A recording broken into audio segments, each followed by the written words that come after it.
Weekend exclusives. Weekend వచ్చిందంటే చాలు weekend exclusives అందించే నాన్ స్టాప్ ఎంటర్టైన్మెంట్ కోసం ఈగర్లీ వెయిట్ చేయాల్సిందే అన్నది మీ నమ్మకం. మీ నమ్మకాన్ని నిజం చేయడానికి ఇవాల్టి వీకెండ్ ఎక్స్క్లూజివ్స్ రెడీగా ఉంది. బోనాలు సంబరాలు అంబరాన్నంటితే, పోలీస్ ఆర్టిస్ట్ అయితే, కల్కి సినిమాతో ప్రపంచం దృష్టిని ఆకర్షిస్తున్న గుడిని చూడాలంటే ఆలస్యం చేయకుండా ప్రోగ్రాంలోకి ఎంటర్ అయిపోవాల్సిందే. ఆషాఢం వచ్చిందంటే చాలు తెలంగాణలో డప్పు చప్పుళ్ల దరువు మారుమోగుతుంది. చెట్టు పుట్టను దైవంగా భావించే తెలంగాణ గడ్డపై అమ్మవార్లను వివిధ రూపాల్లో భక్తులు పూజిస్తుంటారు. ఇక హైదరాబాద్లో జరిగే బోనాల పండుగ గురించి అయితే ప్రత్యేకంగా చెప్పనక్కర్లేదు. ఇక్కడ నెల రోజుల పాటు జరిగే గోల్కొండ బోనాలు దేశంలోనే ప్రసిద్ధి చెందాయి. అలాంటి వినూత్నమైన బోనాల పండుగ ప్రత్యేకతల గురించి తెలుసుకుందాం రండి.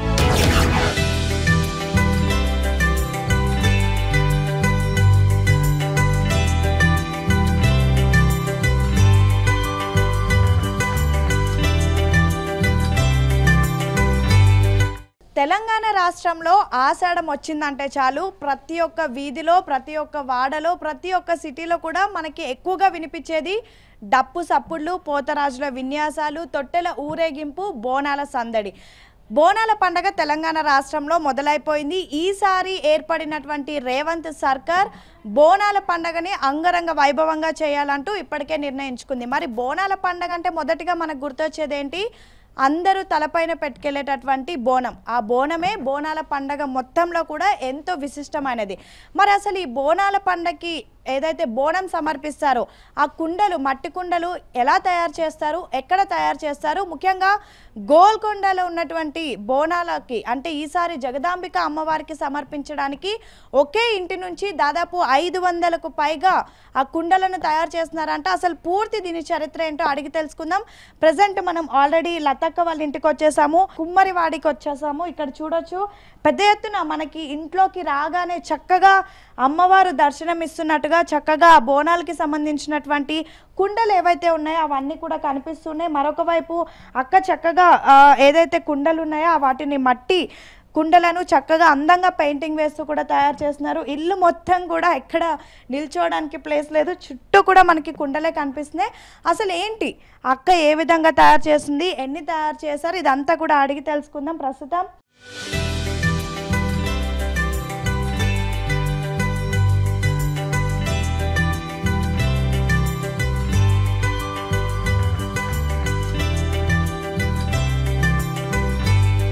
నా ముందున్నటువంటి విజువల్స్ చూస్తేనే మీకు అర్థమైపోయి ఉంటుంది. నేను ఈరోజు మీకు బోనాల గురించి చెప్పడానికి వచ్చేసాను. అయితే ముఖ్యంగా అమ్మకు సమర్పించేటటువంటి బోనం ఏదైతే ఉంటుందో అది మట్టి కుండలో సమర్పిస్తారు. ఆ మట్టి కుండలు ఏ విధంగా తయారు చేస్తారు ఇవన్నీ కూడా అడిగి తెలుసుకుందాం. ప్రజెంట్ మనం తాళగడ్డలు ఉన్నటువంటి కుమ్మరివాడికి వచ్చేసాం. మనతో పాటు లతక్క ఉన్నారు. అక్క చాలా బిజీగా ఆల్రెడీ ఏదైతే కుండలు ఉన్నాయో అవి తయారు చేస్తున్నారో అక్కతో మాట్లాడదాం. హాయ్ అక్క, ఎలా ఉన్నారు? బాగున్నాం. ఏంటి చాలా బిజీగా మీ పనిలో అలా ఫోకస్ చేస్తున్నారు. ఎన్ని కుండలు తయారు చేశారు అక్క మొత్తం? మేము మొత్తం 500 కుండలు చేసింది, కంప్లీట్ కానీ వచ్చింది. ఇంక ఈ చిన్న కుండలు కంప్లీట్ చేస్తే 500 కుండలు కంప్లీట్ అయిపోతుంది. అంటే 500 కుండలు అంటే ఒక్కొక్క సెట్ కదా? ఒక్కొక్క సెట్ మొత్తం సెట్ కలిపి 500. ఓకే, ఒక్కొక్క సెట్లో ఏమేమి ఉంటాయి అక్క?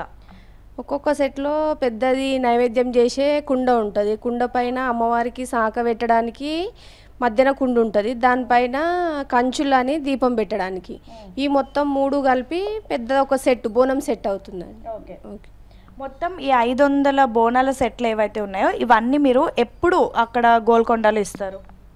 మేము శుక్రవారం రోజు పంపించేస్తామండి ఇక్కడ నుంచి. ఇంకా నెక్స్ట్ డే రోజు అయితే అన్ని కుండలకి అలంకరణ ఇంకా చేసేదంతా బొట్లు అవన్నీ కుంకుమ పసుపు పెట్టేసి తయారు చేసుకుంటారు. ఇంకా నెక్స్ట్ డే రోజు పొద్దున మార్నింగే ఎక్కిస్తారు అక్కడ బోనాలు అమ్మవారికి. మనకి ఆషాఢం వచ్చిందంటే తెలంగాణ రాష్ట్రంలో బోనాలు షురు అయిపోతాయి. మరి మీరు ఈ పనంతా ఈ కుండలు తయారు ఇదంతా ఎప్పటి నుంచి ప్రారంభిస్తారు? మేము ఒక 2-3 నెలల నుంచి తయారు చేస్తున్నామండి. 2-3 నెలల నుంచి తయారు చేస్తే ఇప్పటికీ కంప్లీట్ అయింది. ఈ వర్షాలు ఉండడం వల్ల జర కుండలు తొందరగా కాలేక లేట్ అయింది. ఇంత లేటు లేదంటే ఇంకా కొద్దిగా ఫాస్ట్గానే అయిపోతుంది. అంటే కుండలు మీరే తయారు చేస్తారా లేదా బయట నుంచి తెస్తారా అక్క? అంటే పెద్ద కుండలు బోనం కుండ పెద్ద కుండ ఒకటి బయట నుంచి తెస్తామండి, మిగతాయి కంచులు బోనం గురిగి అవి మేమే తయారు చేసుకుంటాం. అంటే ఎలా ఇవన్నీ మట్టి రూపంలో ఉన్నప్పుడే తీసుకొస్తారా? మట్టి ఉట్టి ఖాళీ మట్టి తెస్తామండి, మట్టి తెచ్చి దాన్ని వడబోసి దాన్ని తయారు చేసి మేమే మిషన్ ఈ సారి పైన తయారు చేస్తాం, మా ఆయన చేస్తాడు. ఓకే, ఇప్పుడు ఒక్కసారి ఒక కుండ తెచ్చిన తర్వాత దాని ప్రాసెస్ ఏ విధంగా ఉంటుంది? అంటే కుండ తెచ్చి దాన్ని మొత్తం అందులో మట్టి అది ఉంటుంది, మళ్ళీ కడిగి చేస్తాం దాన్ని వాటర్తో మంచిగా కడిగి దానికి వైట్ పెయింట్ వేసి ఎల్లో పెయింట్ వేసి అవి ఆరిన తర్వాత మేము ఈ కలరింగ్ చేస్తామండి. కలరింగ్ చేస్తే దానికి పట్టుకోవాలంటే ఆరిన తర్వాతనే చేస్తాం. అంటే ఇప్పుడు మనం బోనాలు సమర్పించినప్పుడు వర్షాలు పడుతూ ఉంటాయి, ఈ పెయింట్ పోకుండా ఎలాంటి పెయింట్ వాడతారు? ఈ వాటర్ పెయింటేనండి, కానీ ఈ మట్టి కుండ దాన్ని వాటర్ని పీల్చుకోవడం ద్వారా కలరింగ్ వెళ్ళిపోదు, గట్టిగా ఉంటుంది. వర్షం పడ్డా కానీ పోదు ఈ కలర్. ఓకే, ఏ కలర్స్ వాడతారు అక్క? రంగులు ఏమేమి వాడతారు? అంటే green colour, red colour, black, white, yellow ఇవే వాడతామండి. ఇప్పుడు అన్నిటికీ ఒకేలాంటి డిజైన్ వేస్తారా? లేదండి, ఒక 10 ఇటుకి ఒక్కొక్క డిజైన్, 10 ఇటుకి ఒక డిజైన్ అట్లా ఇస్తాం. కానీ ప్రతి దానిలో అమ్మవారి కళ్ళు అనేది కామన్. అమ్మవారిని దించిన తర్వాత మిగతావన్నీ ఓంకారం వేస్తాము, ఈ పక్కన డిజైన్స్ వేస్తాము, నెమలీలు అవన్నీ వేస్తాము, ఆకులు, యాపాకులు అవన్నీ వేస్తాము. ఒక్కొక్క దానికి ఒక్కొక్క పెద్ద కుండ తయారు చేయడానికి ఎంత టైం పడుతుంది? దీనికి పెయింట్ చేయడానికి ఎంత టైం పడుతుంది అక్క? ఒక్కొక్క కుండకు 1/2 అవర్ పడుతుంది. ఒక కుండ సెట్ కావడానికి 1 అవర్ పైననే పడుతుందండి. సో ఇప్పుడు మనం విజువల్స్లో చూస్తున్నాం, ఇక్కడ మొత్తం అక్క వాళ్ళ ఇంట్లో మొత్తం కూడా మనకు కుండలు కనిపిస్తున్నాయి. ముఖ్యంగా అక్క, మీకు ఎవ్రీ ఇయర్ ఈ ఆర్డర్ వస్తుందా? ఈసారి మొదటిసారి వచ్చిందా? లేదు, 4 ఇయర్స్ నుంచి వస్తుందండి మాకు. ఓకే, ప్రతి ఇయర్ ఎన్నెన్ని ఇచ్చేవాళ్ళు? ఒక ఫస్ట్ ఒక 100 నుంచి స్టార్ట్ అయిందండి, 100 నుంచి 500 వరకు చేసి ఇస్తున్నాం. ఈ ఇయర్ 500 ఇస్తున్నాం. ఓకే, సో ఇప్పుడు ఇవన్నీ కూడా మీరు డబ్బులు తీసుకొని ఇస్తారా, ఉట్టిగా ఇస్తారా అక్క? అంటే అది ఇప్పుడు మేము ఇది తెలంగాణ కుమ్మర్ల గోల్కొండ సమితి వాళ్ళకు ఇస్తున్నామండి, వాళ్ళు మాకు చెప్పిర్రు, వాళ్ళకి ఇస్తున్నాము. సో మొత్తానికి కుమ్మరి సంఘం నుంచి మీరు ఇస్తున్నారు ఇయర్? అవునండి. మరి ఇలాంటి అదృష్టం మీకు రావడం ఎలా అనిపిస్తుంది? మాకు ఈ అదృష్టం చాలా ఆనందంగా ఉందండి. మేము మా ఇంటి నుంచి అయితే మాకు దేవునికి మా ఇంట్లో బోనం తయారు చేసి ఎక్కిచ్చేది వంతన లేదు, కానీ మేము ఈ గోల్కొండకు ఇట్లా తయారు చేసి ఇవ్వడం అంటే మాకు చాలా ఆనందంగా ఉంది. ఓకే, సో మీరు ఒక్కరే చేస్తారు, ఇంకెవరైనా హెల్ప్ చేస్తారా? ఫ్యామిలీ మొత్తం చేస్తామండి, మా అత్తమ్మ, మా ఆయన, మా బాబు అందరం కలిపి చేస్తాం. ఈ డిజైన్ ఒకటి నేను చేస్తాను, మిగతా అన్నీ అందరం కలిసి చేస్తాం. ఓకే, సో చూడొచ్చు చక్కగా అక్క అసలు ఏ మాత్రం కదలడం లేదు, బాగా అలవాటు అయిపోయింది. ఆల్రెడీ 4 ఇయర్స్ నుంచి గోల్కొండ జగదాంబిక అమ్మవారికి ఇదే ఇంటి నుంచి ప్రతి ఏడు ఏదైతే బోనం కుండ ఉంటుందో అది వెళ్తుంది. అయితే ఇక మనం ఈ కుండ విషయానికి వస్తే మొత్తం ఇదంతా ఒక సెట్గా ఉంటుంది. ఆల్రెడీ మీరు విజువల్స్లో చూడొచ్చు, పెద్ద కుండ ఏదైతే ఉందో అందులో అమ్మవారికి భోజనం వండి పెడతారు. దాన్నే అసలు బోనాలు అనేది, బోనాలు అంటేనే భోజనం. కొంతమంది బెల్లంతో, కొంతమంది పాలతో డిఫరెంట్ రకాలుగా చేస్తారు. దానిపైన ఉన్నటువంటి చిన్న కుండ అంటే ఈ సైజులో ఏదైతే కుండ ఉందో దీనిలో శాఖ పోస్తారు అమ్మవారికి. కొంతమంది పానకం తీసుకొని వెళ్తుంటారు, కొంతమంది కళ్ళు శాఖ పోస్తూ ఉంటారు. ఇలా డిఫరెంట్గా పెడతారు. అండ్ దానిపైన ఈ 2 ద్వీపాలు ఏవైతే ఉన్నాయో వీటిని ఒక్కొక్క దగ్గర ఒక్కొక్కలా పిలుస్తారు. వీటిని ఏమంటారు అక్క? కంచులు, దీపాలు, ప్రమిదలు, ఈ విధంగా ఇందులో దీపం పెడతారు. అయితే ఒక్కసారి బోనం తలపైన ఎత్తుకున్న తర్వాత ఇందులో దీపం పెడితే అమ్మవారికి బోనం సమర్పించేంత వరకు కూడా ఈ దీపం కొండెక్కకుండా అంటే ఆరిపోకుండా కూడా చూసుకొని తలపైన పెట్టుకొని మహిళలు తీసుకొని వెళ్తారు. ఇక బోనాలకి దినదినం ఎంత అంటే ఇయర్ ఎంత ప్రాముఖ్యత పెరుగుతుంది అనడానికి ఇది ఒక్కటే ఎగ్జాంపుల్. 4 సంవత్సరాల క్రితం అక్క వాళ్ళు ఇదే ఇంటి నుంచి కేవలం 100 కుండలు అంటే 100 బోనాల సెట్లు మాత్రమే తయారు చేశారంటే ఈసారి ఏకంగా 500 బోనాలు సెట్లను తయారు చేస్తున్నారు. అంటే చూడొచ్చు మహిళలలో ఈ బోనాల విశిష్టత కానివ్వండి, బోనాలు సమర్పించాలనే ఇంట్రెస్ట్ ఎంతగా పెరిగింది అనేది మనకు అర్థమవుతుంది. మొత్తానికైతే ఆదివారం తెలంగాణ రాష్ట్ర వ్యాప్తంగా ఉన్నటువంటి ఆషాఢ మాస బోనాలు ప్రారంభమైతే ఇక ఆషాఢ మాస బోనం అంటే ఫస్ట్ మనకి గోల్కొండలో ఉన్నటువంటి జగదాంబిక అమ్మవారికి బోనం సమర్పించిన తర్వాతే మిగతా అన్ని ఊర్లలో కూడా బోనాలు ప్రారంభమైతే సో మొత్తానికైతే ఆషాఢ మాస బోనాలు ఏవైతే గోల్కొండ బోనాలకు సంబంధించిన అమ్మవారి బోనం కుండలు అయితే లతా అక్క వాళ్ళ ఇంటి నుంచి ఈసారి ఘనంగా అమ్మవారికి చేరుకోబోతున్నాయి. వీడియో జర్నలిస్ట్ గజప్పతో హేమ ఏబిఎన్, ఆంధ్రజ్యోతి, కుమ్మరివాడి.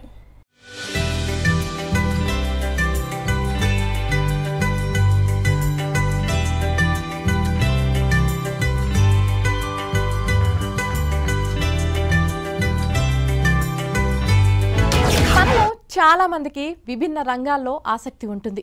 సింగింగ్ అని, డాన్సింగ్ అని ఇలా చాలా వాటిల్లో రాణించాలని ఉంటుంది.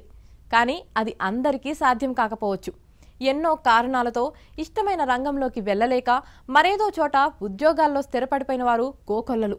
అయితే ఓ యువతి మాత్రం తన ఇష్టాన్ని వదులుకోలేదు. మంచి ఉద్యోగం దొరికింది కదా అని అక్కడితో ఆగిపోలేదు.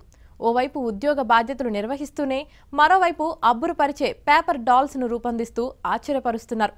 ఆమె స్టోరీ ఏంటో మీరు చూసేయండి.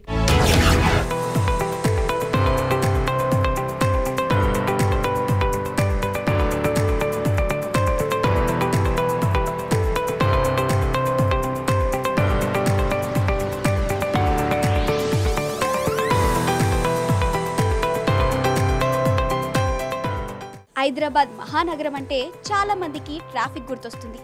ఎలాంటి ట్రాఫిక్ చిక్కుముడి విప్పేందుకు ఎంతో మంది పోలీసులు నిత్యం పనిచేస్తూ ఉంటారు. ఎండ వాన అనే తేడా లేకుండా రోడ్డుపై నిలబడి ట్రాఫిక్ క్లియర్ చేస్తూ ఉంటారు. అలాంటి వారిలో స్వప్న ఒకరు.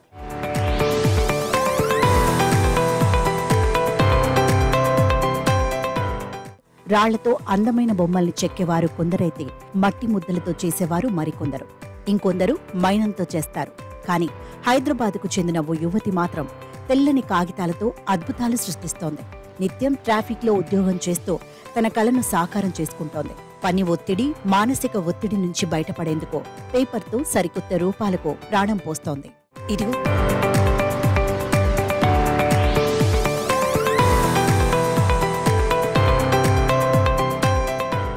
ఇదిగో ఇక్కడ కనిపిస్తున్న యువతి పేరు స్వప్న. హైదరాబాద్లోని నల్లకుంట ట్రాఫిక్ పోలీస్ స్టేషన్లో ట్రాఫిక్ పోలీసుగా విధులు నిర్వహిస్తోంది. సాధారణంగా ట్రాఫిక్ పోలీసులంటే ఉదయం లేచిందే మొదలు రోడ్లపై ట్రాఫిక్ క్లియర్ చేస్తుంటారు. ఎండనక వాననక మండే ఎండలో వాహనదారులకు ఎలాంటి ఇబ్బంది లేకుండా ట్రాఫిక్ ని కంట్రోల్ చేస్తారు. ఒకానొక సమయంలో కోపం, చిరాకు వస్తుంది. దీంతో తమ పని ఒత్తిడిని కుటుంబ సభ్యులపై చూపిస్తారు. కానీ ఈ యువ ట్రాఫిక్ పోలీస్ మాత్రం అలా కాదు. అలాంటి టైంలో తన మైండ్ రిలాక్సేషన్ కోసం బొమ్మలను తయారు చేస్తోంది. ఎప్పుడు కోపం వచ్చినా, వర్క్ లోడ్ ఎక్కువైనా, పై అధికారులు బాధించినా వైట్ పేపర్స్తో బొమ్మలు తయారు చేసి ఆ మైండ్ సెట్ నుంచి బయటకు వస్తానని చెబుతున్నారు. అంటే పేపర్ని హ్యాండిల్ చేయడం అంటే చాలా సెన్సిటివ్ అని అర్థమైపోతుంది. కానీ మీరు ప్రొఫెషనల్లో మాత్రం చాలా బోల్డ్గా, గట్టిగా ఉంటారు. సో ప్రొఫెషనల్ గురించి చెప్పాలనుకుంటే దానికి ఏమైనా డిఫరెన్స్ ఉంటుందా? నా ప్రొఫెషనల్ లైఫ్కి ఇప్పుడు ప్రజెంట్ నేను ఈ ఆర్ట్కి సంబంధించి ఆర్ట్ బేసిస్ ఏంటంటే మనం ఎవరితో మాట్లాడడం కాబట్టి మన వర్క్ మనం చేసుకుంటాం కాబట్టి స్మూత్గానే ఉంటుంది. అదే ఫీల్డ్లోకి వచ్చేసి ప్రొఫెషనల్ లైఫ్కి వచ్చేసరికి ఏంటంటే ఫీల్డ్లో డిఫరెంట్ టైప్ ఆఫ్ పర్సన్స్ని మనం చూడాల్సి వస్తుంది. కొంతమంది స్మూత్ బిహేవ్ చేయడం, కొంతమంది ర్యాష్గా మాట్లాడడం అనేది నడుస్తూ ఉంటుంది. అలాంటప్పుడు మనం ఎవరితో ఎలా ఉండాలి అన్నది ఫస్ట్ ఆఫ్ ఆల్ మనకు తెలిసి ఉండాలి. ఇప్పుడు స్మూత్గా మాట్లాడే వాళ్ళతో అయితే మనము స్మూత్గా మాట్లాడతాం. అదే కొంతమంది ఉంటారు రఫ్గా హ్యాండిలింగ్ చేసే వాళ్ళతో మేము ఎలా ఉంటామంటే వాళ్ళు ఎలా అయితే బిహేవ్ చేస్తారో అదే విధంగా మేము కూడా స్మూత్గా ఉన్న వాళ్ళతోటి స్మూత్గా, రఫ్గా ఉన్న వాళ్ళతోటి రఫ్గా హ్యాండిల్ చేస్తాం. సో అక్కడ ఎలాంటి ప్రాబ్లమ్స్ ఎదుర్కొనే వాళ్ళు, ట్రాఫిక్ సమస్యలు మీతో వచ్చేవాళ్ళు? అంటే అందరూ కరెక్ట్గా రారు కదా అబ్బాయిలు. సో యాజ్ అ ఉమెన్గా మీరు అక్కడ నిల్చొని ట్రాఫిక్ని కంట్రోల్ చేస్తారు. నార్మల్గా పోలీస్ వాళ్ళైనా కూడా ఎంత కష్టం అనేది తెలుస్తూ ఉంటుంది. సో మీరు పడిన కష్టాలు ఏంటి, ఏమైనా ఉన్నాయా? నార్మల్గా ట్రాఫిక్లో ఎట్లా ఉంటుందంటే మనం ఎంత వర్క్ చేసినా అక్కడ ట్రాఫిక్ని కంట్రోల్ చేయడం అనేది చాలా కష్టం ఫస్ట్ థింగ్. ఇంకొకటి ఏంటంటే మనము ఆల్రెడీ హ్యాండ్ మూమెంట్ మనం సిగ్నల్ చూసుకుంటూ హ్యాండ్ మూమెంట్ ఇస్తాం. కాకపోతే కొంతమంది ఎట్లా అంటే ఆపమని అంటే ఆపరు, ర్యాష్గా వెళ్ళిపోతూనే ఉంటారు డ్రైవ్ చేసుకుంటూ. కొంతమంది అక్కడ ఉండి ఏం చేస్తారంటే ఏదన్నా వెహికల్ వస్తే ఆగండి, రాంగ్ రూట్లో వెళ్ళొద్దు, ట్రాఫిక్ రూల్స్ పాటించండి అన్నప్పుడు ఏంటంటే కొంతమంది పాటించారు. ఎట్లా అంటే ఏం కాదు, చలాన్ కొట్టుకో వెళ్ళిపో అని అంటారు. అట్లాంటి వాళ్ళతో ఎట్లా అంటే కొంచెం స్మూత్నెస్ అనేది అక్కడ పనిచేయదు. ఎందుకంటే ఏంటంటే ఇప్పుడు తను చేసే మిస్టేక్ వల్ల ఎదుటి మనిషికి సఫర్ కావద్దు, ఎదుటి మనిషి అనేటోడు ప్రాబ్లం ఫేస్ చేయొద్దు. అలాంటప్పుడు కొంచెం ర్యాష్గానే ఉండాల్సి వస్తుంది. ఇంకొకటి అక్కడ వచ్చేటప్పుడు కూడా ఏంటంటే కొంతమంది కామెంట్స్ చేస్తూ ఉంటారు, ఆడపిల్లలు కదా ఏం డ్యూటీ చేస్తారు, మగవాళ్ళతో కంపేర్ చేస్తే ఆడవాళ్ళు చాలా స్మూత్ ఉంటారు అని అనుకుంటారు. కానీ కంపేర్ చేస్తే బాయ్స్తో పాటు ఈక్వల్ గర్ల్స్ కూడా చేస్తారు. ఎందుకంటే బాయ్స్ కంటే ఎక్కువనే చేస్తారు. ఎందుకంటే ఫ్యామిలీని హ్యాండిల్ చేసుకోవాలి, మళ్ళీ బయట డ్యూటీ హ్యాండిల్ చేసుకోవాలి. ఆఫీసర్స్ ఏమన్నా అంటే కూడా కొన్ని సిచ్యువేషన్స్లో పడాల్సి వస్తుంది. అలాంటివి కూడా అన్నీ హ్యాండిల్ చేసుకుంటూ బాయ్స్ నార్మల్గా అయితే జనరలీ బాయ్స్కి ఏంటి అంటే ఓన్లీ డ్యూటీ పర్పసే డ్యూటీస్ ఉంటాయి. లేడీస్కి వచ్చేసరికి అలా ఉండవు. ఫ్యామిలీని మెయింటైన్ చేసుకోవాలి, అట్ ద సేమ్ టైం మన డ్యూటీని కూడా మెయింటైన్ చేసుకోవాలి. కాబట్టి రెండు బ్యాలెన్స్ చేయడంలో లేడీస్ బెస్ట్ అని చెప్తాను నేనైతే. పోలీస్ డిపార్ట్మెంట్లో ఉద్యోగం అంటే మామూలు విషయం కాదు. సమయం ఉండదు. ఉద్యోగానికి ఎప్పుడు వెళ్తామో తిరిగి ఇంటికి ఎప్పుడు వస్తామో తెలియదు. ఒక్కొక్కసారి తినటానికి టైం కూడా ఉండదు. విమెన్ మెన్ అనే తేడా లేకుండా పోలీస్ శాఖలో విధులు నిర్వహించాలి. దీంతో అలాంటి ప్రెషర్, స్ట్రెస్ ను తగ్గించుకునేందుకు బొమ్మలను తయారు చేయడం హాబీగా మార్చుకుంది స్వప్న. పేపర్తో తయారు చేసిన వివిధ రకాల బొమ్మలతో తన ఇంటిని అందంగా తయారు చేశారు. కూచిపూడి నాట్యం చేస్తున్న బొమ్మలు, పెళ్లి బొమ్మలు, వ్యవసాయం, ఆలయాలు వంటి బొమ్మలను పేపర్ను ఉపయోగించి అద్భుతంగా తీర్చిదిద్దుతోంది. ఇందాక మనం స్వప్న గారిని అయితే ఎంతో సెన్సిటివ్గా అయితే చూసాము. ఇప్పుడు స్వప్న గారిని అయితే మరో యాంగిల్ అయితే చూడబోతున్నాము. ఇప్పుడు మనతో స్వప్న గారు వర్క్ ప్లేస్లో ఉన్నారు. ఇక్కడ ట్రాఫిక్ కానిస్టేబుల్గా వర్క్ చేస్తున్నారు కాబట్టి ఇక్కడ అంతా చూసుకుంటారు. వర్కింగ్ హార్స్ ఎలా ఉంటుంది? నైట్ టైం వర్క్ చేసినప్పుడు ఎలాంటి ఇబ్బందులు ఎదుర్కొంటుంటారు? మెయిన్ థింగ్ ఇక్కడ ట్రాఫిక్లో ఉన్నాం కాబట్టి పొల్యూషన్ ఒకటి ప్రాబ్లం ఉంటుంది. అదర్వైజ్ ఇంకొకటి ఏంటంటే ట్రాఫిక్ని కంట్రోల్ చేసుకునే మొత్తము మన మీదే డిపెండ్ అయి ఉంటుంది. ఇంకొకటి ట్రాఫిక్ జామ్ అయితే ట్రాఫిక్ హెవీ ఉన్నా మనమే చూసుకోవాలి. ఇక్కడ రాంగ్ రూట్లో రావడము, ట్రాఫిక్ రూల్స్ పాటించకపోవడము, వాళ్ళ మీద మాత్రం కఠిన చర్యలు తీసుకోవాల్సి వస్తుంది. ఇలాంటి సిచ్యువేషన్లో ఏంటంటే మనము మెంటలీ స్ట్రాంగ్గా ఉండాలి. మెంటల్గా స్ట్రాంగ్గా ఉంటేనే మనము ఎవరినైనా ఫేస్ చేయగలుగుతాము. కొంచెం ఇక్కడ ట్రాఫిక్ సిచ్యువేషన్ ఎట్లా అంటే ఎవరికి టైం ఉండదు, ఎవరు ఆగరు. రాంగ్ రూట్లో రావడము, మళ్ళా వేరే కరెక్ట్ వచ్చే వాళ్ళకు కూడా అబ్జెక్షన్స్ చేయడం అనేది మెయిన్ థింగ్ ఇక్కడ జరుగుతుంది. సో ఇలాంటి సిచ్యువేషన్లో ఏంటంటే ట్రాఫిక్ కానిస్టేబుల్ అనే పర్సన్ ఎవరైతే ఉన్నారో వాళ్ళు ఉండి ట్రాఫిక్ని మొత్తం కంట్రోల్ చేసుకునే బర్డెన్ అంతా వాళ్ళ మీదే పడుతుంది. అలాంటప్పుడు ట్రాఫిక్ కానిస్టేబుల్ డ్యూటీ అనేది కొంచెం హెవీగానే ఉంటుంది. ఇప్పుడు ట్రాఫిక్కి సంబంధించిన చలాన్లు ఎలా ఉంటాయి, మళ్ళీ తర్వాత నైట్ టైంలో ఎలా ఉంటాయి? ఇంతకుముందులా లేదండి. ఇప్పుడైతే మొత్తము టోటలీ చాలా చేంజెస్ వచ్చినాయి. చట్టం అనేది ఇంకా చాలా స్ట్రాంగ్ అయ్యింది. సో ఏంటంటే ఎవరు రూల్స్ సరిగ్గా పాటించట్లేదు, ట్రాఫిక్ రూల్స్ అనేటివి పాటించడం లేదు అని రాంగ్ రూట్లో డ్రైవింగ్ చేయడము, యాక్సిడెంట్స్ కేసెస్ అనేటివి ఎక్కువ అయిపోతున్నాయి. సో దీనివల్ల ఏంటంటే వేరే వాళ్ళకి కరెక్ట్ రూట్లో వచ్చిన పర్సన్కి కూడా ప్రాబ్లం అనేది వస్తుంది. సో దానివల్ల ట్రాఫిక్ చలాన్స్ కూడా ఎక్కువ ఛార్జ్ చేయడం అనేది జరుగుతుంది. ఉద్యోగరీత్యా ఎంత కష్టం ఉన్నా ప్రతిరోజు ఉదయం సాయంత్రం సమయాల్లో బొమ్మలు తయారు చేస్తోంది. పని ఒత్తిడి నుంచి రిలాక్సేషన్ కోసం తాను ఈ బొమ్మలను తయారు చేస్తున్నానని, ఉద్యోగానికి ఎంత టైం కేటాయిస్తున్నానో పేపర్ బొమ్మలకు అంతే టైం కేటాయిస్తున్నానని ఆమె తెలిపారు. పని ఒత్తిడి ఉంటే అందరూ తమ కళలపై దృష్టి పెట్టి స్ట్రెస్ను తగ్గించుకోవచ్చని స్వప్న సలహా ఇస్తున్నారు.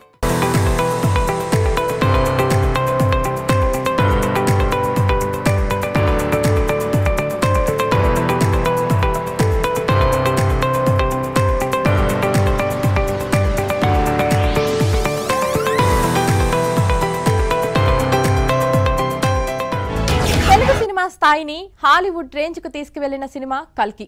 ప్రపంచవ్యాప్తంగా ఈ సినిమాకు ప్రేక్షకులు బ్రహ్మరథం పడుతున్నారు. అలాంటి సినిమాలో ఏపీకి సంబంధించిన ఓ గుడి కనిపించడంతో తెలుగు ప్రేక్షకులు ఆశ్చర్యపోతున్నారు. ఆ గుడి ఎక్కడ ఉందో తెలుసుకొని మరి చాలా మంది అక్కడికి వెళ్తున్నారు. ఇంతకీ ఏంటా గుడి? కల్కి లాంటి ఫ్యూచరిస్టిక్ సినిమాలో దాన్ని చూపించేలా అందులో ప్రత్యేకత ఏముంది? Let's watch the story.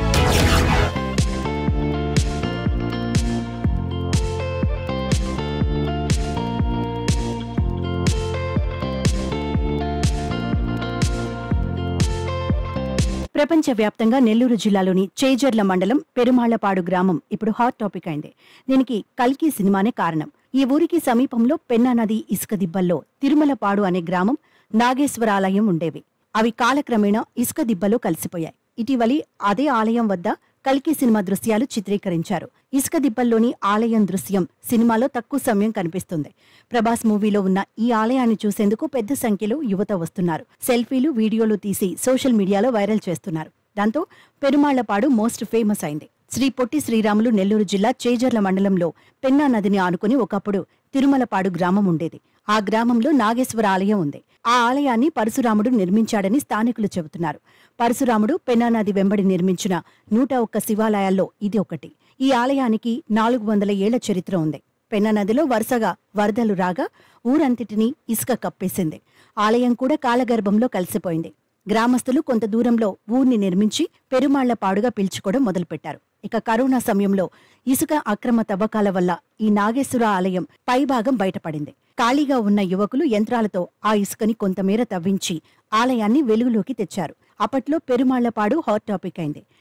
తర్వాత మళ్లీ ఆలయం ఇసుకతో నిండిపోయింది. పైభాగం మాత్రమే కనిపిస్తుంది. ప్రభాస్ హీరోగా వచ్చిన కల్కి సినిమా గ్రాండ్ సక్సెస్ అయింది. ఈ మూవీలో నాగేశ్వర ఆలయం ఉంది. కొద్ది సెకండ్ల పాటే కనిపించినా చర్చనీయాంశం కావడంతో ఫేమస్ అయింది. అయితే మూవీలో అశ్వత్థామ పాత్ర పోషించిన అమితాబ్ బచ్చన్ గుడిలో దాక్కునే సన్నివేశం ఉంటుంది. అప్పుడు సినిమాలో కనిపించే ఆలయం ఇదే. వరల్డ్ వైడ్ గా నాగేశ్వర ఆలయం ఫేమస్ కావడంతో స్థానికులు ఆనందం వ్యక్తం చేస్తున్నారు. అలాగే అధికారులు పట్టించుకొని ఆలయ పునర్నిర్మాణం చేయాలని కోరుతున్నారు. గతంలో ఈ గ్రామస్తులు ఇక్కడ జీవనం సాగించేటోళ్ళు, కానీ కొద్ది రోజుల కింద ఇసుక మేట వస్తూ ఉండే కొంది ఎప్పటికైనా ప్రమాదం ఉద్దేశంతో అందరూ గ్రామం వదిలేసి పక్కన గ్రామంలో వెళ్ళిపోవడం జరిగింది. సో అప్పటి నుంచి నిత్యం పూజలు జరుగుతూ ఉండేవి. కానీ క్రమేణా వచ్చే కొంది ఇసుక మేట వల్ల గుడి కూడా పూర్తిగా భూగర్భజంలో కలిసిపోవడం జరిగింది. కలిగిమిలో రాయ అనే ఒక చిన్న పాప రోబో తరుముకుంటూ కిందకు వస్తుంది. ఆ పాప వచ్చేసి ఇక్కడ దాంగుంటుంది. అందులో భాగంగా అమితాబ్ బచ్చన్ అశ్వత్థామ అనే ఒక వ్యక్తి కూడా మన గుడిలో దాంగున్నట్టుగా సినిమా చూపిస్తుంది. ఈ సినిమా మొత్తంలో కూడా ముఖ్యంగా 5 సెకండ్ల 6 సెకండ్ల వరకు వచ్చిన వీడియో ఏముందంటే ఈ ఆలయం ఒకటి.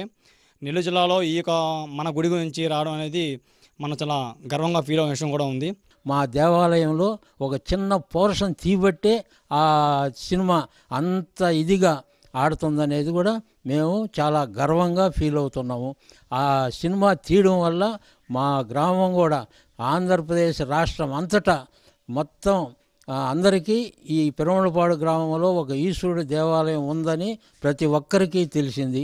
ఆ దేవాలయం ఉత్సవ విగ్రహాలు కూడా ఎండోమెంట్ బోర్డు వాళ్ళకి వాళ్ళ స్వాధీనం చేసాము. అంటే ఈ భద్రపరచాలంటే మా గ్రామంలో దాచిపెట్టేదానికి మాకు స్తోమత చాలదని వాళ్ళు హ్యాండ్ ఓవర్ చేసాము. ఉత్సవ విగ్రహాలు కూడా అవి ఎక్కడో సంఘంలో పెట్టున్నామని వాళ్ళు చెబుతున్నారు.